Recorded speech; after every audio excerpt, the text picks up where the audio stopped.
Good morning. Doesn't work. Hello. Good morning, ladies and gentlemen. It's a pleasure to be here today. I'm going to give a brief introduction of the District Energy in Cities initiative, which is an initiative from the United Nations Environment. And what we do is support national governments and local governments in developing countries and emerging economies to accelerate the deployment of district energy systems. Accelerate or renovate or initiate even a market on district energy.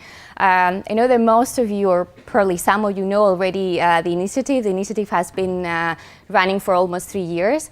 So I'm going to go quickly through an introduction of the initiative, and then I will focus more on the activities that we're doing in different countries so that you know more or less what we're doing around the world.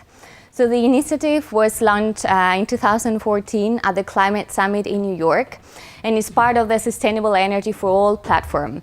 More precisely, it's part of the Energy Efficiency Accelerator, and is considered by United Nations as one of the 5 key technologies that would help the world reach the goal of doubling global rate of improvement of energy efficiency by 2030. That is together with buildings, transport, lighting, and appliances. So this initiative is funded by the Global Environmental Facility, the Danish Ministry of Foreign Affairs, Ministry of Environment of Italy, and very recently by the Kigali Cooling Efficiency Program. We also got some in-kind contributions from private sector, among them very important from the Danfoss Foundation. We have almost 40 partners, and actually Aalborg University is one of our key partners of the initiative. So what is our approach? Our approach is taking best practices on district energy from around the world, adapt them in the countries where we're working, and replicate. And I say adapt because as we are a program under United Nations, our mandate is to work in developing countries. So we work in Latin America, we work in Africa, we work in Eastern Europe, and we work in Asia. So we took best practices. We did some kind of a research for years ago, and taking like 45 champion cities, and most of them were in like North America or Europe, and try to find out what were the technologies that they were using, the benefits that they were getting from district heating and district cooling, the policies that they had in place, the business models, the national policies that were helping district energy in those cities and countries to get developed. And what we did was extract from there kind of key steps or a methodology that a municipality that wants to develop district energy should follow, more or less, to initiate the first district heating or district cooling project. So those were more or less the key steps. I'm not going to go through them because you're all experts in district energy, so you already know. But what we did at the time is make a program under the platform of United Nations to help cities go through these key steps, go through this methodology to initiate a market on district heating and district cooling. So that's our goal, helping cities tackle the energy transition through district energy. And we act on 4 key pillars. First one is awareness raising, and that's very important for us, increase the knowledge of the benefits of district energy. And that's especially important because, as I said, we work in developing countries, in countries where in many cases they don't even know what district heating or district cooling is. So that's a first big tranche of the work that we do, is go there, speak to them, to the municipalities, to the ministries, and make them understand what district heating or district cooling is and what are the benefits. So that you have in mind, more or less, we've started working 3 years ago, and like 1 year it takes you to just raise awareness in the country and organize different workshops and trainings to the key stakeholders to make them understand what the technology is. And then we provide technical assistance to identify in the cities potential pilot projects, and we do this with support from from the Copenhagen Center of Energy Efficiency, who provide some technical support. We have experts there that help us with the pre-feasibility studies, design the business models. We support also, once we have identified a project, to go through the tender phase, so all the procurement plan, and develop like a long-term strategy for the city, so that they don't get stuck into one pilot project, but they have this strategy of developing a pipeline of projects over time. And then the third tranche of work would be scale up. We try to scale up within the city, within the country, and within the region. For example, we're working in Chile, so we're trying to now reach out to Argentina so that they can come to the trainings that we organize in Chile and kind of take profit a little bit of all the activities and the learnings that we have from there. So it's not only scaling up internally, but also regionally. When it applies. And then we try to unlock investments, do some matchmaking sessions with investors and try to help the city find out from where the funding could come from for this big infrastructure, which is a big challenge for them. And one of the comments that we receive from these countries is that, yes, that's great, it's very energy efficient, whatever, but these guys in Denmark or in Germany, or they do it because they have the money to, but we don't have the money in Colombia, or we don't have the money in India to do that, and that's a big infrastructure, and that's a big challenge, and that's something we try to work with them, and that's a barrier for district energy in developing countries, I would say. So this is where we are. We started in 5 pilot countries, and we receive each year or every month, I would say, requests from more countries and more cities to join the initiative. I would say that the number of demands that we receive is comes much faster than our work to raise funding to help them. So we are in Latin America, as I said, and Northern Africa, Eastern Europe, Southeast Asia, Russia. We did some small assessment in China, etc. So we cover almost like the whole world. And then I'm going to go through a presentation of what the activities, that you know more or less how we help these countries. As I said, awareness raising is one of the key aspects for us, and I put here some nice pictures of site visits that we have organized. These are in Copenhagen, in Paris, we've organized in Barcelona, and we've brought people from municipalities in Chile, from municipalities in India to visit district heating and district cooling plants. And this is an amazing tool, and we've found out that it's one of the most powerful tools actually that we have to raise awareness and to make them understand how it is, how does the infrastructure looks, and then they go back to their countries and they see, I want to do this for my country as well. I see the benefits, I see how it looks, and I like that. So it's very powerful, and this together and with the support from our partners, this is one of the key activities that we do. So now I'm going to go through some countries, not all of them, because I won't have time to do that, but just starting with Latin America, in Chile, for example. Well, Chile has a huge challenge on air pollution. I have here 2 pictures of 2 cities south of Chile. South of Chile is pretty cold in winter. These are Coyhaique and Temuco. There is some studies from the Ministry of Environment in Chile that said that 10 million people are exposed to high levels of particulate matter, fine particulate matter 2.5. And this is causing great issues for the Ministry of Environment and for the Ministry of Health. They are spending billions in health issues due to respiratory diseases. And this is because they use wood stoves still in the south, in most of the schools, even in some hospitals, in the houses. And during the winter period, this creates a lot of pollution. They have calculated or estimated that around 56% of all the particulate matter 2.5 emissions at national level come from wood stoves, and in these cities, Temuco and Coyhaique, it's like 93%. Actually, those are the most polluted cities in Latin America, and if they are usually on the top list of most polluted cities in the world.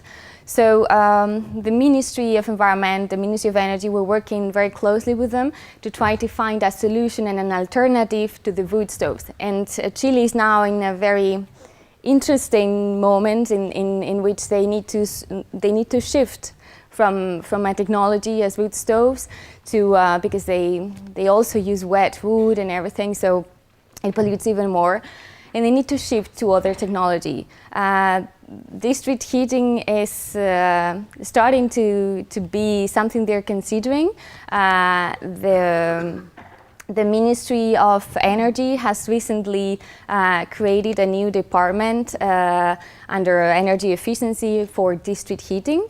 And the new Prime Minister has said that he wants to build a pilot for the next four years. So we're helping do that, and we're helping create a strategy on district heating. So this is what we are doing. We are working in this area south from Santiago, because this is where it's like colder and where they need some district heating. And we're doing some assessments in 10 cities. We've recently finalized a pre-feasibility study of a potential project in a city in Temuco.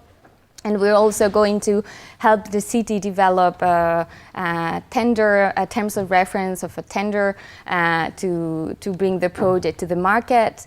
We're doing some other techno-economic assessments in other cities.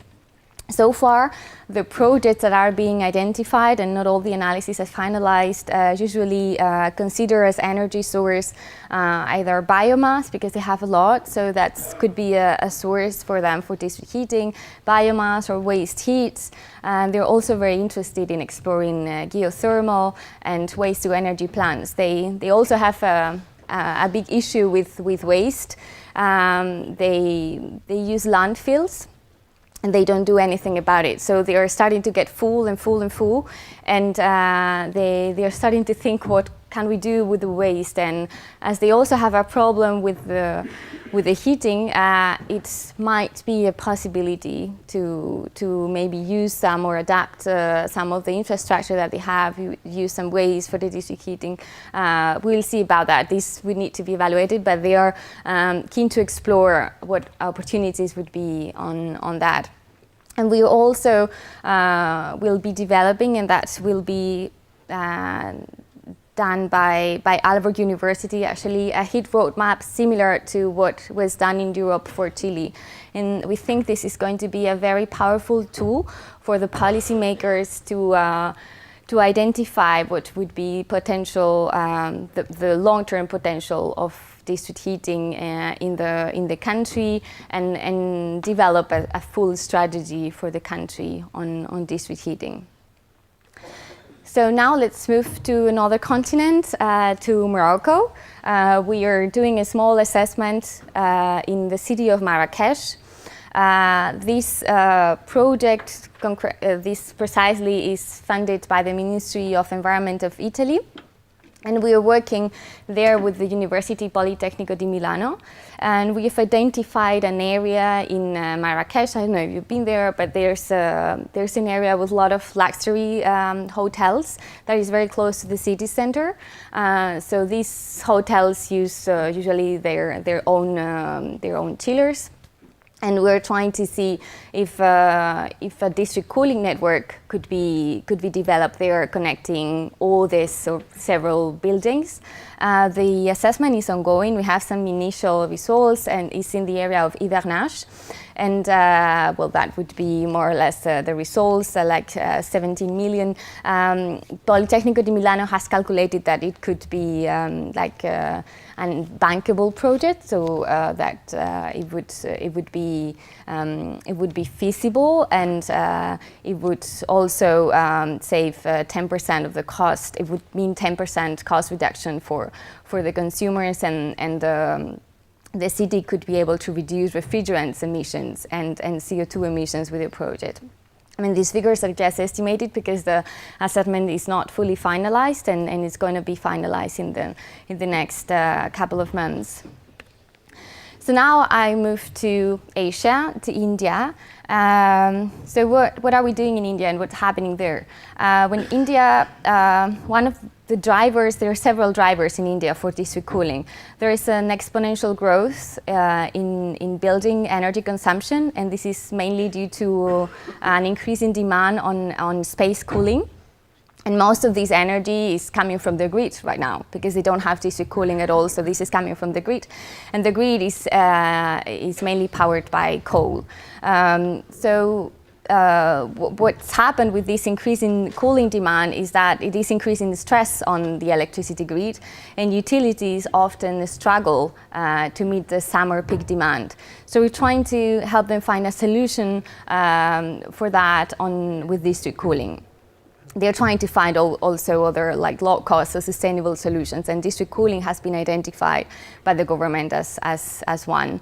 There are some barriers though for India to develop district cooling, and one of the ones that I find more interesting, and my colleagues that are working in New Delhi were telling me that the real estate development there is growing so fast that it's even faster than the district cooling operators to plan. So it goes so fast that when you want to present the idea of district cooling, which is what we are doing now, they're already building it. So I mean, building the building. So the district cooling is already kind of out. It's not planned beforehand. So it's a kind of challenging the whole thing. So we've done also some awareness raising workshops, several. And we've done some assessments in 5 cities, so we're following a similar structure in all the countries where we're working. And we've done some pre-feasibility studies and also identified a project. Our pilot city there is Thane. Thane is very close to Mumbai.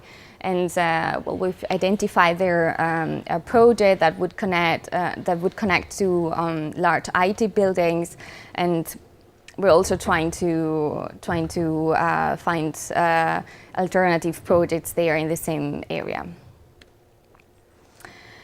So now I keep Asia, and let's move to Malaysia. Malaysia is one of the most active district cooling markets in Southeast Asia.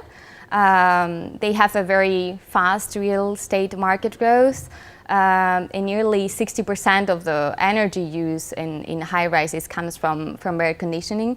They need to achieve their Paris Agreement pledge, reduce GHG emissions, and comply with the Kigali Agreement. And this is one of the drivers that they have for development of district cooling, and we're helping them with that. We're doing some assessments into cities, a brownfield and a greenfield in Sedenak, Iskandar, and Medini, with some data centers, and we're helping identify and develop the project. It's one of our colleagues that is working in Copenhagen Center of Energy Efficiency that is dealing with these assessments.